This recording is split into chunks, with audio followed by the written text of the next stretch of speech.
warahmatullahi wabarakatuh. Sekali lagi. Tak dengar. Bagi salam sunat, jawab salam wajib. Ya, yang wajib tu elok, maknanya diketahui. Macam kita solat fardu, kan elok berjemaah. Solat sunat tak apa senyap-senyap seorang-seorang. Zakat fardu elok orang tahu kita bayar sebab ia fardu, jadi tidak timbul fitnah. Tapi kalau sedekah sunat elok kita sembunyikan, ya. Jadi oleh kerana jawab salam tu wajib, elok diketahui bahawa kewajipan tu telah ditunaikan. Assalamualaikum warahmatullahi wabarakatuh. Alhamdulillah, insyaAllah kita istiqamah ya dalam menjawab salam secara jelas. Bismillahirrahmanirrahim. Alhamdulillahirabbil alamin. Wa afdhalus salati wa atammu taslim ala sayyidina Muhammadin wa ala alihi wa sahbihi ajmain. Rabbi shrah li sadri wa yassir li amri wahlul 'uqdatam min lisani yafqahu qawli. Subhanaka la ilma lana illa ma 'allamtana innaka antal alimul hakim. Allahumma akhrijna min zulumatil wahmi wa akrimna binuril fahmi waftah alaina bima'rifatil ilmi wa sahhil akhlaqana bil hilm waj'alna mimman yastami'una al-qawla fayattabi'una ahsana. Allahumma ati nufusana taqwaha wa zakkiha anta khairu man zakkaha anta waliyuha wa maulaha. Allahumma arinal haqqa haqqan warzuqna ittiba'ah wa arinal batila batilan warzuqna ijtinabah. Allahumma anfa'na bima 'allamtana wa 'allimna ma yanfa'una wa zidna ilma wa huda, amma ba'd. Alhamdulillah, muslimin muslimat, hadirin hadirat yang saya hormati. Moga-moga kita semua dirahmati dan diberkati oleh Allah Subhanahu wa taala, dan moga-moga kita semua dikurniakan oleh Allah Subhanahu wa taala kefahaman yang baik dalam urusan agama, sesuai dengan sabda junjungan Nabi kita Nabi Muhammad sallallahu alaihi wasallam, man yuridillahu bihi khairan yufaqihu fid din. Barang siapa yang Allah nakkan dengan dia kebaikan, nescaya Allah beri dia faham dalam urusan agama. Dan moga-moga kita semua dikurniakan oleh Allah Subhanahu wa taala akhlak yang mulia, sesuai dengan sabda Nabi sallallahu alaihi wasallam, innama bu'istu liutammima makarimal akhlak. Hanya saja saya dibangkitkan demi untuk menyempurnakan kemuliaan akhlak. Malam ni insya-Allah kita akan menyambung pengajian kuliah Maghrib bulanan hari Selasa yang ketiga, anjuran Masjid Ibn Abbas, Taman Ibu Kota, menggunakan kitab Kekeliruan Umat. Inilah jawapannya susunan Al-Fadhil Ustaz Mahathir bin Haji Jul hafizahullah taala wa nafa'na bihi wa bi'ulumihi fid dharaini amin.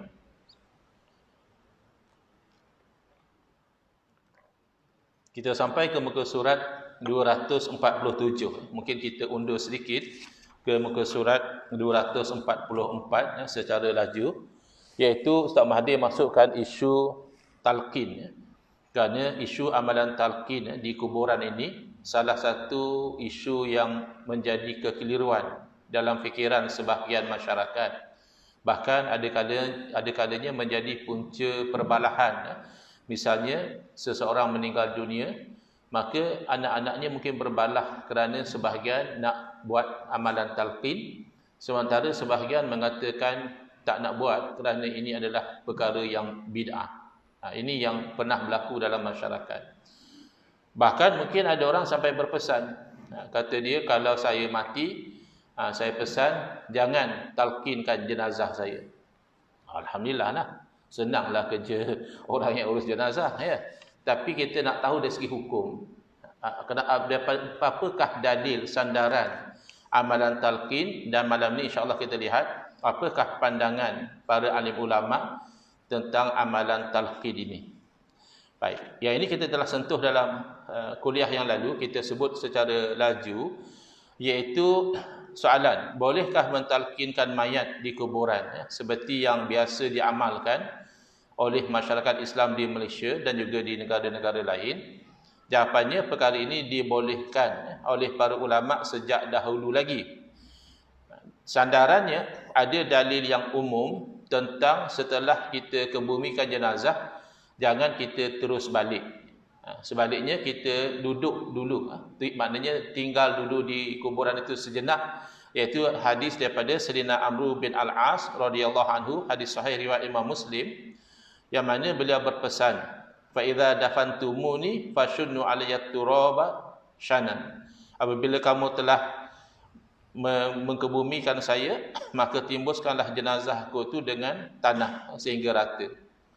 Summa aqimu haula qabri. Ini dia punya kaitan dia. Kemudian kamu hendaklah berdiri, maknanya jangan terus balik. Di sekeliling kuburku qadramatun haru jazurun wa yuqassamu lahmuha. Iaitu sekadar mana nak berdiri tunggu di kuburan itu. Jadi dia bagi gambaran secara kasar saja, kurang lebihlah sekadar disembelih seekor unta dan dibahagi-bahagikan daging dia. Lama mana? 15 minit, 20 minit, lebih kurang macam itu. Hatta asta'nisa bikum. Jadi motifnya adalah supaya aku itu merasa tidak kesepian. Maknanya kan baru berpindah ke alam lain, daripada alam dunia baru masuk ke alam barzakh. Jadi biasalah ya, orang yang pergi ke tempat baru ni dia ada rasa discomfort, tempat baru. Jadi biarlah saya itu ada rasa tidak kesunyian dengan adanya kamu. Wa anzuru maza uraji'u bihi rusulu rabbi, dan sehingga aku mengetahui apa yang akan aku jawab kepada utusan-utusan Tuhanku, iaitu malaikat Munkar dan Nakir. Walaupun hadis ini sahih, tetapi tidak soreh, tidak direct to the point. Kadang-kadang ada hadis sahih dan soreh, macam hadis berzikir nyaring. Ada orang sampai mengatakan zikir nyaring bid'ah, itu teruk sangat. Kerana hadis tentang zikir nyaring itu hadis yang sahih lagi soreh. Al-jahru bi zikri kana fi ahdi Rasulillah sallallahu alaihi wasallam. Daripada Sayyidina Allah bin Abbas radhiyallahu anhuma, beliau memberitahu menyaringkan berzikir itu berlaku di zaman Nabi sallallahu alaihi wasallam. Jadi tak mungkinlah bid'ah. Dan jelas, straight to the point. Memang ceritanya menyaringkan zikir. Tapi hadis yang sahih ini baru setakat mengatakan selepas daripada kebumi jenazah jangan terus balik. Tunggu dulu sejenak baru balik. Tapi belum soreh, belum straight to the point tentang isu talqin. Yang straight to the point tentang isu talqin adalah hadis riwayat Imam Tabrani dalam Mu'jam As-Saghir dan Mu'jam Al-Kabir daripada Sayyidina Abi Umamah Al-Bahili radhiyallahu anhu. Beliau berkata, saya terus terjemahnya untuk kita jimatkan masa. Apabila aku meninggal dunia, maka hendaklah kamu lakukan kepada aku sebagaimana yang diperintahkan kepada kami oleh Rasulullah SAW, bahawa kami berbuat demikian dengan jenazah-jenazah kami. Ini kan jelas. Mana Nabi SAW yang perintahkan. Walaupun yang cerita ni adalah sahabat, tapi beliau menyandarkan apa yang beliau pesan ini kepada arahan Nabi SAW. Lalu beliau berkata, Nabi SAW memerintahkan kami dan beliau bersabda, apabila mati salah seorang daripada saudara-saudara kamu dan kamu telah ratakan tanah di atas kuburannya, maka hendaklah salah seorang daripada kamu berdiri di bahagian kepala kuburan, lalu dia berkata, ya fulan ni fulanah, wahai si fulan, anak kepada fulanah, maknanya anak kepada ibu dia. Apa tujuan panggil dia tu? Kan dia dah mati, buat apa lagi dia panggil ya fulan ya? Kalau orang hidup biasalah kita panggil nama kawan kita dan sebagainya. Ini dah mati. Lalu Nabi SAW segera memberi ta'lil, memberi sebab, fa innahu yasma'uhu wa la yujibu. Kerana di alam ruh sana si mati mendengar, tapi dia tak jawab. Si mati, kalau orang hidup bukan saja dia dengar, dia boleh jawab. Kita panggil kawan kita, oh, ya, ada apa? Dia jawab. Ini kita panggil nama dia, ya fulan ibn fulanah, wahai si fulan, anak kepada ibu dia. Kerana sesungguhnya dia mendengar akan dia, tetapi dia tidak boleh menjawab. Summa yaqulu, maka hendaklah orang itu berkata, wahai fulan bin fulanah, fa innahu yastawi qa'idan. Di alam ruh itu dia akan bangun duduk. Di alam ruh. Jangan dia intai pula, tak nampak pun jenazah dia terbaring macam itu saja. Ini cerita di alam ruh, ya, bukan alam jasad. Summa yaqulu ya fulani fulanah fa innahu yaqulu arsyadana yarhamukallah. Tadi Nabi SAW kata dia tak jawab. Maksudnya tidak jawab secara yang biasa. Tapi secara di alam ruh, setelah kali ketiga diseru namanya itu, maka di alam ruh dia berkata, bimbinglah kami, moga-moga Allah merahmati kamu. Walakin la tash'urun. Tapi kamu tidak menyedari apa yang dikatakan di alam ruh tadi. Falyakul. Maka orang yang berdiri tadi hendaklah dia sebut, uzkur ma kharajta alaihi minad dunya syahadata an la ilaha illallah wa anna muhammadan abduhu wa rasuluh. Hendaklah kamu ingat ataupun kamu sebut apa yang di atasnya lah kamu keluar daripada dunia, iaitu syahadah la ilaha illallah muhammadun abduhu wa rasuluh. Lagi, wa annaka radita billahi rabba, dan bahawa kau telah redha Allah sebagai Tuhan. Wa bil islami dina, dan telah redha Islam sebagai agama. Wa bi muhammadin nabiyya, dan dengan Muhammad sallallahu alaihi wasallam sebagai nabi. Wa bil Qur'ani imama, dan dengan Quran itu sebagai ikutan. Jadi ini yang dikatakan oleh orang yang talqin tadi. Dia seolah-olahnya sedang berbicara dengan si mati tadi.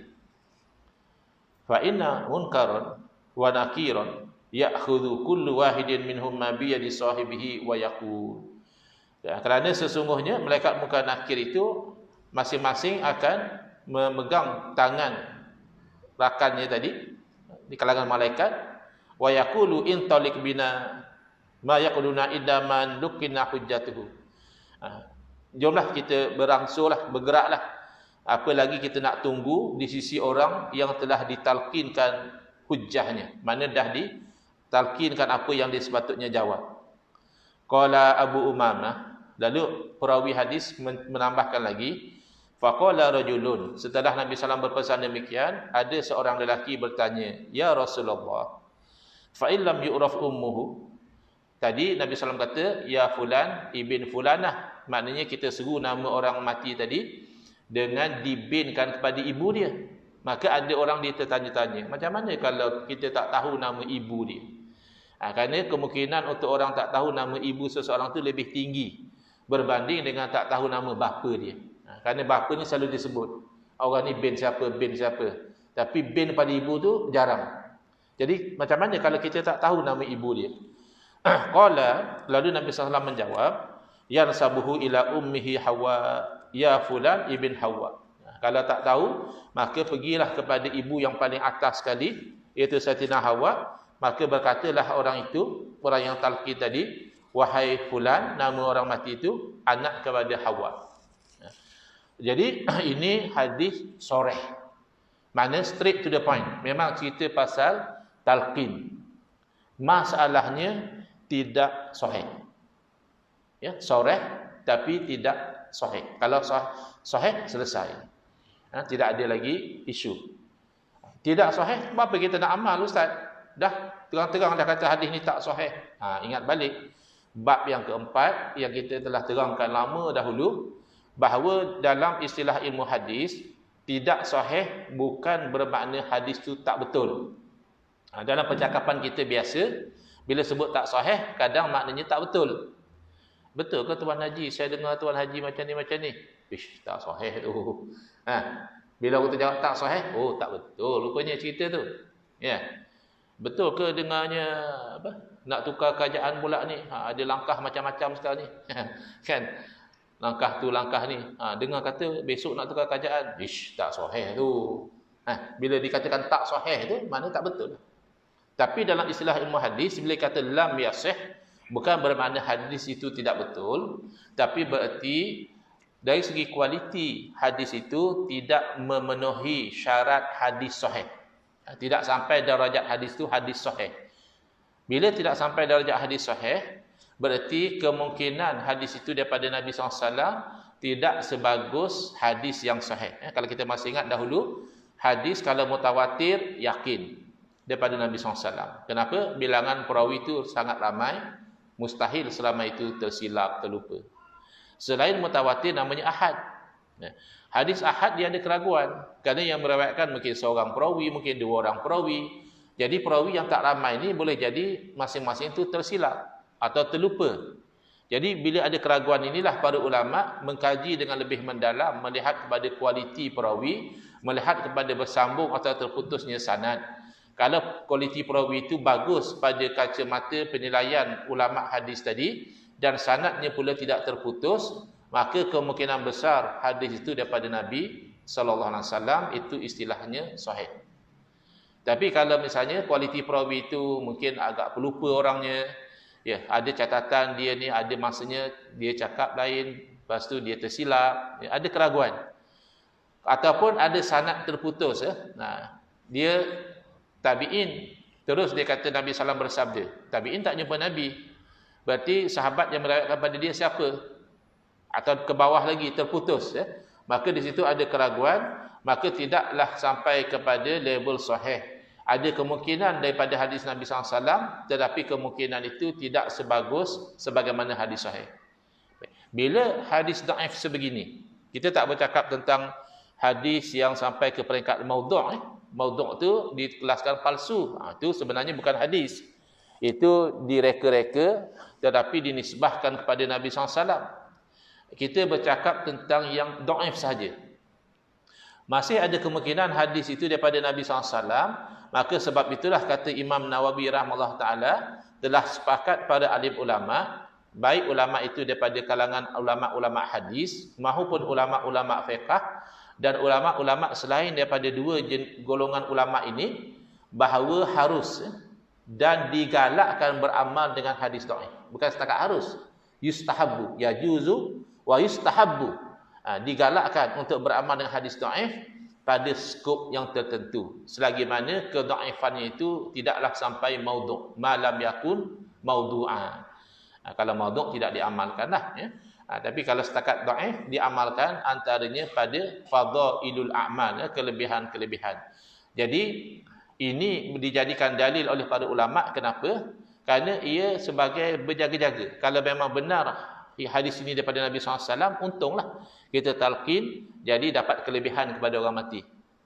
Tapi kalau katakan sebenarnya tidak disabdakan oleh Nabi SAW pun, maka ini tidak mendatangkan satu perkara tambahan. Orang tu mati, dia bersoal jawablah dengan munkar nakir. Kalau bagus amalannya, insya-Allah dia boleh jawab. Ya, kalau tidak, dia ada masalah, ya, berdepan dengan soalan munkar nakir. Jadi melihatkan masih ada kemungkinan hadis ini disabdakan oleh Nabi SAW, maka itulah para ulama berfatwa. Jadi malam ni kita nak lihat fatwa ulama tentang isu ini. Kali yang lalu kita baru lihat dua hadis, ya, yang ada kaitan, ya, tentang isu talqin ini. Ada orang marah dalam live ni, dia kata tak habis lagi bab ni. Bab talqin orang habis dah bahas, tak habis-habis. Ini jenis tak ada adab, ya. Jadi kalaupun dia dah habis mengaji, tak semua orang dah tahu. Ada orang masih confused, ada orang masih tak jelas, ya. Kalau dia dah pandai, tak perlu ikut kuliah kita. Banyak lagi kuliah lain, masuk kuliah muamalat, munakahat. Banyak benda-benda yang kita tak tahu lagi. Ini orang yang biadab, tapi masuk mengganggu majlis ilmu orang. Yang online lah, yang offline alhamdulillah. Ya. Jadi ni tak habis-habis lagi. Tapi dia tak komplain pula. Kalau ada orang membid'ahkan talqin, larang orang talqin, bergaduh pasal talqin, dia tak kacau pula. Bila kita nak terang apa pandangan ulama tentang talqin, adalah orang-orang yang biadab seperti ini, dia datang cakap tak habis-habis. Ya, tak habis-habis. Belajar memang tak habis. Sampai sekarang orang mengajar sembahyang. Sampai sekarang orang belajar tajwid. Sampai sekarang orang belajar tentang faraid. Sampai sekarang orang mengajar tentang akidah. Ya, masing-masing ambil habuan masing-masing. Ya, kalau awak sudah pandai, ya tak apa, tak perlu ikut kuliah lain, ya. Itu sikap yang tak betul lah. Datang, masuk ke majlis ilmu orang dan berbahasa dengan bahasa yang biadab. Mungkinlah orang-orang yang sudah terpengaruh dengan virus pemikiran tertentu, biasanya akhlak dia jadi rosak. Ya, akal kurang berfungsi dengan baik, akhlak jadi teruk. Jadi jauhi, ya, pemikiran-pemikiran lain daripada ahli sunnah wal jamaah. Baik, kembali. Jadi sekarang ni bagi yang berminat, bagi yang dah tahu, alhamdulillah, syukur alhamdulillah sudah tahu. Yang masih berminat nak tahu apa pendirian ulama. Kerana sampai sekarang ada orang mewar-warkan, saya pesan kat bini saya kalau saya mati tak usah duk talqin. Hang punya pasal lah. Hang boleh pesan apa saja, tapi kalau hukumnya sunat, orang boleh buat. Kalau saya mati, tuan-tuan jangan berzikir lepas sembahyang. Saya boleh pesan. Tapi kalau hukumnya sunat, ya orang berzikir, kamu tak boleh larang. Kan? Sekarang ni kita nak tahu apa hukum. Kalau haram misalnya, kamu tak pesan pun tak boleh buat. Gaji punya kaji, rupanya ulama kata talqin ni haram. Kamu tak payah pesan, tetap hukumnya haram. Tapi kalau katalah bila dikaji-kaji hukumnya sunat atau harus, kamu pesan, jangan talqin. Tidak menghalang orang talqin. Kerana hukum tidak berubah dengan pesanan kamu. Kecuali kalau tu hak kamu, harta kamu misalnya kamu wasiatkan sekian banyak dan sebagainya, itu lain. Tapi kalau hukum yang berkaitan dengan perbuatan orang lain, maka pesanan kamu tidak ada makna, lara, sia-sia saja. Jadi ini menunjukkan kejahilan orang yang berpesan. Kerana dia berpesan benda yang lara. Baik. Sekarang yang lebih penting untuk kita nak tahu hukum. Katakan sunat, kita tak nak buat, terpulang. Tak ada masalah. Yang kita tak nak, kalau benda itu wajib. Wajib kita tak buat, itu berdosa. Sunat kita tak buat, hanya kan rugi dari segi pahala. Baik. Pendapat ulama mazhab membolehkan amalan talqin. Jadi ikutlah kalau ada orang bijak pandai yang dia tak nak membolehkan, berarti mungkin dia merasakan dia lebih pandai pada para alim ulama mazhab. Kalau dalam mazhab Syafi'i misalnya, Al-Imam Nawawi rahimahullah taala menyebutkan dalam kitabnya Al-Majmu', wa amma talqinul mayyiti ba'da dafni faqad qala jama'atun wa katsirun min ashabina bistihbabihi. Adapun talqin mayat selepas dikebumikan, maka sekumpulan dan ramai daripada kalangan ashab kami. Kalau terjemah direktnya, sahabat-sahabat kami. Tapi maksud di sini bukan sahabat-sahabat kami. Bila Imam Nawawi sebut ashabina, maknanya ulama-ulama mazhab Syafi'i. Ramai daripada kalangan ulama-ulama mazhab Syafi'i berfatwa bahawa digalakkan bertalqin. Wa mimman nassa ala istihbabihi, antara ulama mazhab Syafi'i yang jelas terang expressly mention kata benda ni sunat adalah Al-Qadhi Husain dalam Ta'liq dan wasahibuhu Abu Sa'id Al-Mutawalli fi kitabih At-Tatimmah. Jadi dan juga Abu Sa'id Al-Mutawalli dalam kitab Tatimmah, dan Asy-Syekhul Imam Abdul Fathi Nasr ibn Ibrahim Al-Maqdisi wal Imam Abdul Qasim Ar-Rafi'i wa ghairuhum, dan ramai lagi ulama-ulama lain. Wa naqalahul Qadhi Husain anil ashab, dan inilah yang dinaqalkan oleh Qadhi Husain daripada ramai ulama-ulama bermazhab Syafi'i. Baik. Jadi senanglah, kita kebanyakannya bermazhab Syafi'i, kita sudah boleh berpegang dengan fatwa mazhab Syafi'i bahawa sunat. Tak nak buat, itu terpulang, ya. Tapi kalau sampai bergaduh, melarang, memperli ataupun membid'ah sesatkan, itu tidak betul. Kerana kita menyempitkan apa yang luas, ya. Bila ulama telah berfatwa demikian, ada keluasan untuk kita beramal. Bagaimana pula dengan mazhab lain? Untuk kita tahu, for the sake of knowledge, kita nak tahu bagaimana mazhab-mazhab lain. Dalam mazhab Hanafi, Syekh Abdul Ghani Al-Ghanimi Ad-Dimashqi Al-Hanafi dalam kitabnya Al-Lubab fi Syarhil Kitab berkata, manakala hukum mentalqin mayat pada kubur merupakan syariat Islam di sisi ahli sunnah wal jamaah, kerana Allah menghidupkannya dalam kubur. Kita ahli sunnah wal jamaah tidak menafikan kehidupan di alam kubur. Mungkin ada setengah orang sensitif. Jadi dia kata, apa orang dah mati kau bercakap dengan dia? Lainlah kalau macam kami tazkirah pada orang hidup, tak apalah dia boleh dengar. Tak betul. Akidah ahli sunnah wal jamaah bukan hanya menetapkan bagi orang hidup boleh mendengar, tapi juga bagi orang mati juga boleh mendengar. Bahkan dalam hadis Nabi SAW, Nabi SAW memberitahu bahawa orang kafir yang mati pun mendengar. Selepas peperangan Badar, Nabi SAW bertanya kepada orang-orang musyrikin yang terbunuh. Nabi bersabda, inna wajadna ma wa'ada rabbuna haqqan. Hal wajadtum ma wa'ada rabbukum haqqan. Jadi Nabi bercakap dengan orang-orang musyrikin yang dah mati. Kami dapati apa yang Tuhan kami janjikan kepada kami itu betul. Allah janjikan kemenangan buat orang Islam dalam peperangan tersebut. Kami dapati janji Tuhan kami betul. Adakah kamu dapati apa yang dijanjikan oleh Tuhan kamu? Betul. Jadi Sayyidina Umar radhiyallahu bertanya, wahai Rasulullah, adakah baginda bercakap dengan bangkai? Jadi Nabi SAW menjawab, sesungguhnya tidaklah kamu itu lebih mendengar dari mereka. Maknanya mereka mendengar sama je. Cuma mereka tidak boleh menjawab.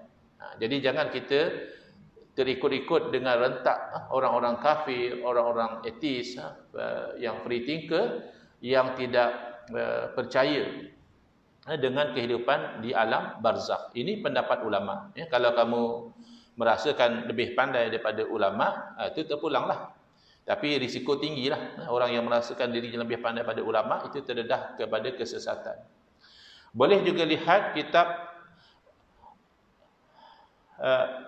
Al-Binayah al-Hidayah dan juga kitab Raddul Muhtar, dan juga kitab I'la'us Sunan. Maknanya secara kesimpulan, dalam mazhab Hanafi, ulama-ulama Hanafi berfatwa sunat mentalkinkan mayat.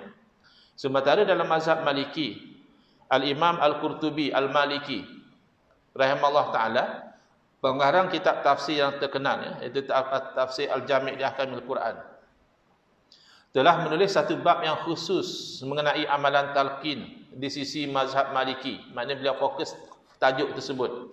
Dalam kitab beliau, At-Tazkiratu bi ahwalil mauta wal akhirah. Tazkirah tentang hal ehwal orang mati dan alam akhirat. Di dalam bab itu beliau menjelaskan amalan talqin telah dilakukan oleh para ulama di Qurtubah. Mana Qurtubi ini ambil daripada nama tempat Qurtubah. Dan mereka mengharuskannya, tidak mengharamkan, kerana mereka berpegang ada kemungkinan hadis yang dhaif tadi memang diucapkan oleh Nabi SAW, sebagaimana yang diterangkan oleh Imam Nawawi. Lihat juga dalam kitab Al-Mi'yar. Kesimpulan, mazhab Maliki juga berpegang keharusan, boleh mengamalkan talqin. Mazhab Hambali, kadang-kadang orang yang dia berbeza dengan amalan kita ni, dia kata sebab kami ni pegang mazhab Hambali. Jadi kadang-kadang dia sembang je. Kalau kita tanya kitab Hambali mana yang kamu mengaji? Tak ada pun. Hanya nak seronok berbeza dengan amalan masyarakat setempat. Seronok cari gaduh. Biar pelik pada orang. Tapi kalau kita kaji betul-betul, tak ada pun dia mengaji betul-betul kitab-kitab mazhab Hambali. Jadi macam mana mazhab Hambali dalam isu talqin mayat? Al-Imam Ar-Madawi Al-Hambali dalam kitab Al-Insaf fi ma'rifati ar-rajih minal khilaf, faedah disunatkan talqin mayat selepas perkebumiannya di sisi kebanyakan sahabat. Sahabat ni bukan sahabat Nabi, ashab di sini maksudnya ulama-ulama mazhab Hambali. Disunatkan talqin mayat selepas perkebumian di sisi kebanyakan ulama-ulama mazhab Hambali. Jadi dianjurkan mengikut pendapat yang muktamad. Maknanya ada khilaf, Sebahagian menganjurkan, sebahagian tidak, tapi yang muktamad adalah dianjurkan. Lihat pendapat Ibn Muflih dalam Al-Furu', demikian Al-Bahuti dalam Kashful Kinah. Jadi secara kesimpulan, orang yang tak mahu talqin dengan alasan talqin itu haram ataupun bid'ah yang sesat, pandangan itu adalah pandangan yang bercanggah dengan fatwa yang muktamad dalam 4 mazhab fiqh yang disokong oleh ribuan para ulama yang pakar dalam pelbagai cabang ilmu. Terpulang. Tapi kalaupun dia tak nak talqin, tak masalah di sisi kita, kerana hukumnya adalah sunat, bukan wajib. Tapi kalau dia sampai mengacau, mengharamkan ataupun membid'ah sesatkan, itu satu sikap yang perlu dijauhi, kerana bersikap sempit dada dalam keadaan para ulama membenarkan atau mengatakan sunat melakukan amalan talqin. Kemudian tokoh yang kerap dijadikan rujukan, tokoh idola kepada golongan yang ada kalanya mereka itu anti kepada amalan talqin, iaitu Syekh Ibn Taymiyah sendiri tidak menyalahkan atau mengharamkan amalan talqin. Jadi kadang-kadang anak murid ni lebih pada tok guru. Jadi kalau mereka angkat Syekh Ibn Taymiyah sebagai guru, mereka boleh ambil sedikit pengajaran daripada pendirian Al-Imam Ibn Taymiyah bila menyebutkan dalam salah satu fatwa yang dikumpulkan dalam Majmu'ul Fatawa. Apa kata Al-Imam Ibn Taymiyah? Hadza talqinul madhkuru qad nuqila an ta'ifatin minas sahabati annahum amaru bihi ka Abi Umamah al-Bahili wa ghairihi. Adapun talqin yang disebutkan, yakni talqin selepas kematian, itu telah dinakalkan daripada sebahagian sahabat-sahabat Nabi bahawa mereka menyuruh melakukannya, seperti Sayyidina Abu Umamah al-Bahili radhiyallahu anhu dan sahabat yang lain. Wa ruwiya fihi hadisu an Nabi sallallahu alaihi wasallam lakinnahu mimma la yuhkamu bi sihhatihi. Dan bahkan telah diriwayatkan dalam bab talqin ni hadis daripada Nabi sallallahu alaihi wasallam, hadis yang jelas tentang talqin. Akan tetapi hadis ini tidak dinilai sebagai hadis yang sahih. Jadi ada di situ yang jadi puncanya. Bila hadis itu sahih, selesai. Tapi hadis ini tidak sahih. Walam yakun katsirun minas sahabati yaf'alu zalika. Dan tidaklah juga ramai, kata Ibn Taymiyah, di kalangan sahabat yang buat. Ada sahabat yang suruh, ada sahabat yang tak buat. Falihadza qala al-Imam Ahmad wa ghairuhu minal ulama inna hadza talqina la ba'sa bihi. Oleh kerana itulah kata Imam Ahmad, yakni pengasas mazhab Hambali rahimahullah taala, dan lain-lain ulama, sesungguhnya talqin ini tidak ada masalah, boleh buat. Fa rakhasu fihi, dan mereka membenarkannya. Walam ya'muru bihi, tapi mereka tidaklah sampai menyuruh. Mana nak buat, mereka tak larang. Tapi nak suruh, kamu semua kena buat talqin, pun tidak juga. Ini pendirian Imam Ahmad yang dinakalkan oleh Al-Imam Ibn Taymiyah. Wastahabbahu ta'ifatun min ashabi Syafi'i wa Ahmad, dan menghukumkan sebagai sunat sebahagian daripada ulama-ulama mazhab Syafi'i dan juga mazhab Hambali. Wa karrahahu ta'ifatun minal ulama min ashabi Malikin wa ghairihim. Ada juga sebahagian ulama mazhab Maliki mengatakan makruh. Jadi tidak sampai haram, mengatakan makruh. Tapi ini pendapat yang berbeza dengan pendapat yang dianggap muktamad dalam mazhab. Wa qad thabata anal maqbura yus'alu, dan bahkan mereka telah menetapkan bahawa orang yang dikuburkan itu memang ditanya, wa yumtahan, dan diuji. Wa annahu yu'maru bi du'a'i lahu, dan bahawa orang itu diperintahkan sambil berdoa bagi si mati. Falihadza qila inna talqina yanfa'uhu. Kerana itulah dikatakan talqin itu memberi manfaat kepada si mati. Jadi tak betul lah orang kata talqin ni hanya untuk orang hidup. Yang hidup pun insya-Allah kalau dia faham, dia akan dapat iktibar. Dia akan dapat keinsafan. Tetapi menafikan manfaat kepada orang mati itu bercanggah dengan pegangan ahli sunnah wal jamaah, bahkan bercanggah dengan pendirian Al-Imam Ibn Taymiyah sendiri. Fa inal mayyita yasma'un nida, kerana sesungguhnya orang mati masih boleh mendengar apabila diseru. Kama thabata fi sahih anin Nabi SAW, sebagaimana sabit dalam hadis yang sahih daripada Nabi SAW, kata Ibn Taymiyah, annahu qala innahu la yasma'u qur'ani alihim. Sesungguhnya dia, yakni orang yang telah dikuburkan itu, benar-benar dia mendengar derapan selipar kamu. Bukan setakat dengar orang panggil nama dia, bahkan dengar bunyi tapak kaki orang meninggalkan kuburan itu. Wa annahu qala, dan bahawa Nabi SAW diriwayatkan bersabda, ma antum bi asma'a lima aqulu minhum. Ini yang kisah peperangan Badar tadi. Tidaklah kamu itu lebih mendengar tentang apa yang aku sebutkan berbanding dengan mereka yang telah mati. Lagi, wa annahu amara Nabi sallallahu alal mauta, dan bahawa Nabi SAW memerintahkan kita memberi salam kepada orang mati. Mana orang mati boleh mendengar salam yang diucapkan oleh orang hidup. Wa qala, Nabi SAW bersabda, ma min rajulin yamuru bi qabri rajuli kana ya'rifuhu fid dunya fa yusallimu alaihi illa raddallahu ruhahu hatta yarudda alaihi salam wallahu alam. Tidaklah seseorang itu lalu di tepi kuburan seorang lelaki lain yang dia ketika di dunia dulu dia kenal orang itu, lalu dia beri salam kepada si mati, melainkan Allah Ta'ala mengembalikan ruhnya dan dia menjawab salam tersebut.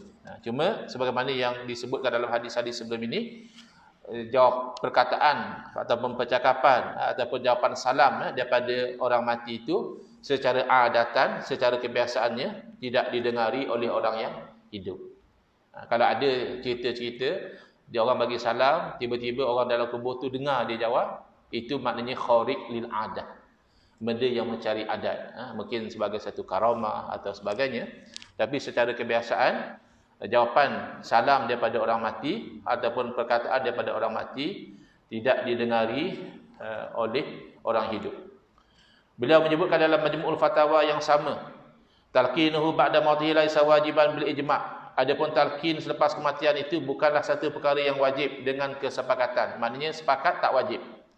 Wala kana min amalil muslimin al-masyhur bainahum ala ahdi Nabi sallallahu alaihi wasallam wa khulafaihi, dan bukan satu amalan yang masyhur di zaman Nabi dan para khulafa ar-rasyidin. Bal dzalika ma'surun an ta'ifatin minas sahabah, tetapi perkara itu diwarisi daripada sebahagian sahabat Nabi, ka Abi Umamah, seperti Abu Umamah wa Wasilah ibn al-Asqa. Jadi ada sahabat Nabi yang amalkan. Kenapa? Kerana mendengar arahan daripada Nabi SAW dalam hadis yang dinilai dhaif, tapi masih ada kemungkinan itu memang dikatakan oleh Nabi SAW. Faminal a'immati marah wa khassa fihi kal Imam Ahmad. Ada antara imam-imam mazhab yang membenarkan seperti Imam Ahmad dan seterusnya. Next, insya-Allah kita akan lihat di muka surat 252 pendirian Al-Imam Ibn Taymiyah tentang adanya kehidupan di alam kubur dan bahawa orang mati boleh mendengar, berbeza dengan sebahagian zaman sekarang yang memperolok-olokkan hakikat bahawa orang mati masih boleh mendengar percakapan daripada orang yang hidup. Hadza wabillahi taufiq wal hidayah. Wassalamualaikum warahmatullahi wabarakatuh. Bismillahirrahmanirrahim. Alhamdulillahirabbil alamin. Wassalatu wassalamu ala asyrafil anbiya'i wal mursalin wa ala alihi wa sahbihi ajma'in. Allahumma shrah sudurana wa ahsin akhlaqana wa azim ujurana wa nawwir qulubana bi nuri hidayatika kama naqtaradu bi nuri syamsika abadan abada bi rahmatika ya arhamar rahimin. Walhamdulillahirabbil alamin. Amin ya rabbal alamin wal afu minkum.